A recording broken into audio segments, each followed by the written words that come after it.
Alrighty, great games at your table. I'm Jonathan Albin, and this is NycosRPG, Nykos Nightly. And I have several different topics I want to talk about with you tonight. I want to wish you and yours happy holidays, as we will continue to do for the next couple of weeks or so. But in the meantime, before we get through the holidays, we do have some subjects pertaining to the holidays themselves, and I want to make sure you get this information as quickly as we can, so why don't we get right after it? All right, today we're going to be talking about some tips to have a great holiday games day. Now, in all candor, these points will be the same if it was a regular ongoing games event, but this is in particular set up so that it's to remind you, if you haven't hosted an event in a while, some of the things that you can do that will make your event really stand out in the memory of those people that participate. And this is going to talk about the structure of a games evening. There are, after all, hundreds and hundreds of games to choose from, and if you are indeed hosting an event that is games related, of course, I'm very, very supportive of that, and I want to do everything I can to help you have the best event possible. So the first thing you're going to want to do is make sure that you begin your games night with some form of icebreaker. Now, there are a lot of games out there that would fit into the icebreaker category. Generally, you want them to be ones that have a low scoring or non-existent scoring mechanism. You want there to be a lot of open questions and open conversations so that people get to know each other. And even if you are going to use a more static or more familiar game, for example, as apples to apples, or dare I say, cards against somebody, whichever one of those you would like to consider. These are all games that are definitely going to be icebreaker if they leave opportunities for the players to intercommunicate between parts and to be very candid. You want the rule system to be something that's pretty much learn it and get out of the way kind of thing, where you don't have to spend a lot of time revising or checking on the rule mechanisms. So make it sure that you're familiar also with whichever games you're going to be hosting. Of course, games tend to also bring with them the idea of having snacks and drinks, and there are some protocols you might want to consider when you're having snacks and treats at your events, and one of which is to consider drinks that have a closing mechanism, an ability to put a seal or a top on it. So bottles sometimes are preferable to cans or even open glasses, for example. Yeah, of course, it depends on the level of sophistication of your games group and what you are attempting to portray as far as an image for the group. But the idea here is you want your snacks and your drinks not to interfere with the game or cause difficulties with protection of the game property itself and things like that. I only mention it because it's a big part of one of the nightmare traumas, of course, is that when you're hosting a game, that you'll bring out your favorite game product and then it's going to be subject to destruction by somebody who gets their hands greasy or whatever. So just be aware that you need to take steps to protect your property as far as that's concerned. The next would be you want to scale the games for maximum inclusion. For example, if you've invited 4 to 6 people over, make sure that the games that you have can accept all the way up to 6 players, so that if you do decide to host a game, you're not excluding somebody by just the nature of the property. Now, granted, most games do allow for kind of team play where 2 people could take the position of one, or couples could play against each other or whatever. But just realize that you need to take that into account when you're determining which games you're going to be using. Now, there's a lot that goes into hosting a games event to make it really run smoothly, and one of them is to understand the tempo and duration of a game that you embark on. If you pull out a game, for example, that has a 2 to 4 players 1 to 1.5 hours, that's a nice encapsulated game period.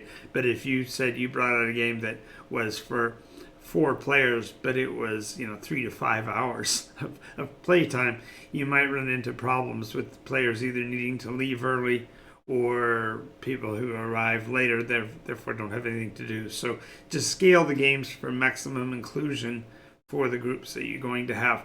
Of course, games like we mentioned with the icebreakers are going to be open-ended in terms of players, and they don't necessarily have a duration. So in the case of persons that will be arriving later, whatever, you might want to consider running the icebreaker section a little bit longer or whatever, engaging your start time for your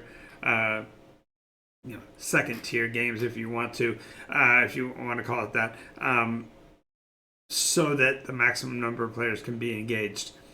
The next thing is to have an idea of what your game's agenda for the evening will be in advance. Now, sometimes it's difficult if you've got a closet full of games, but you're also a fairly inexperienced host and you're not sure which games last how long. You'll want to do some of this research in advance, almost like a pre-game session, to figure out which games will work together with each other and which ones are going to be able to time out fairly close to each other. So if you need to, you can adapt your schedule of the games so it makes out as well. Now, in doing this, there's some reasons for determining who will be playing first or last in a game, and many of the games that are out there will give a recommendation of the oldest player or the youngest player or the person who owns the game or whatever. Generally, one of the better ways to do it is so that if you're playing especially a time-sensitive game, you will more than likely want the rookies to play last. That way they'll get to see the maximum number of possible turns before it is their turn to act, so they can start to get a feel for how the mechanism works. This process of having the rookies go last not only lets every player provide some input into the sequence and provide the player with enough examples of other people's play that they'll have a fair amount of time before their turn, but it also will provide the other players enough explanation so they feel satisfied that they've been able to help the maximum that they can before the player starts to play. Now, this also means you need to take into account some other things. For example, if you are planning on playing a game that takes a certain amount of space for the board, you obviously want to have the table setups already scheduled. But more importantly, that you'll want to make sure that your seating is set up so that you have positioning at the table. But more importantly, to make sure that your placement is appropriate for the players that you have at the table, because some people may have difficulty reaching across the space or may not have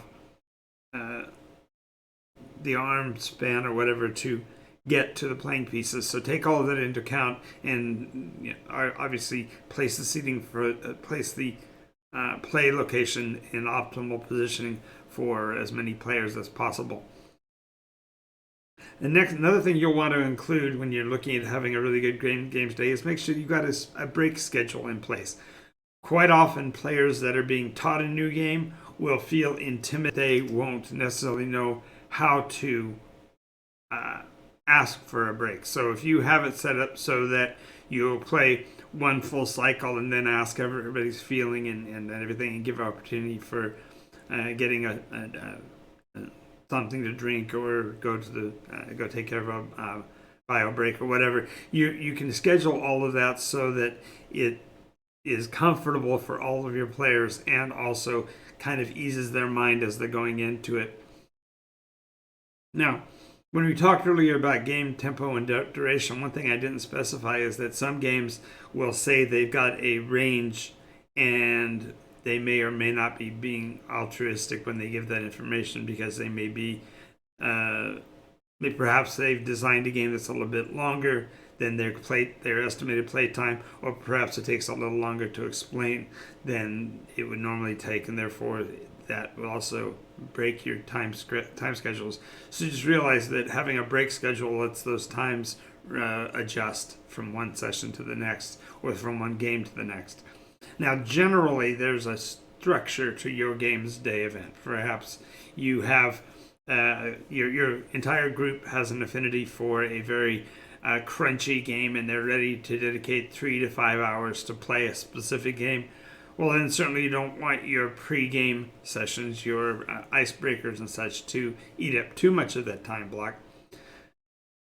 Likewise, you may have set up so that you've got several games you'd like to get through in a session, knowing that each one of them is a limited duration and be able to play through them each comfortably. Well, then you need to schedule that and make the players aware of the time frames and saying, okay, we're going to be running an icebreaker for the first half an hour, and then we'll be playing our main game in the case of a crunchy, or we're going to play the first of our 3 games. However you're going to do that, but you want to make sure that the players can really get a feel for what they can expect in the game. And then finally, the game crunch value should be considered. Now, this is a term that's actually relatively young. I suppose I'm probably one of the oldest players to just now be hearing about it, but the idea of a crunchy game is one where the rules are nuanced and there's a lot of details and many caveats and quid pro quos during the game turn sequence, and so therefore there is a protocol that has to be learned before the game can be enjoyed. If you're introducing new players to a game of that level of crunch, then you should be aware that it's going to take considerably longer to play through, and it's going to take a considerable amount of time for the players to actually get a handle on how the game plays. And so really you need to take a good long look at which games you're going to be putting forth for your players, because the time frame might eat up all of the time you intended to have for play, and therefore they wouldn't be able to break out and leave early if they needed to. You also need to consider how much enjoyment a person will have in the first couple of turns of a crunchy game compared to the quicker ramp up to perhaps easier games. So it's just a matter of really getting an idea of who your players are going to be, and of course every game master, every table is going to be different in terms of what the players are capable of or want to do. But just realize that by taking all of these things into account, you can have a great games evening, compress in whatever games you want to, and come away looking like a hero to your players, because they will have had a great session and a great time playing.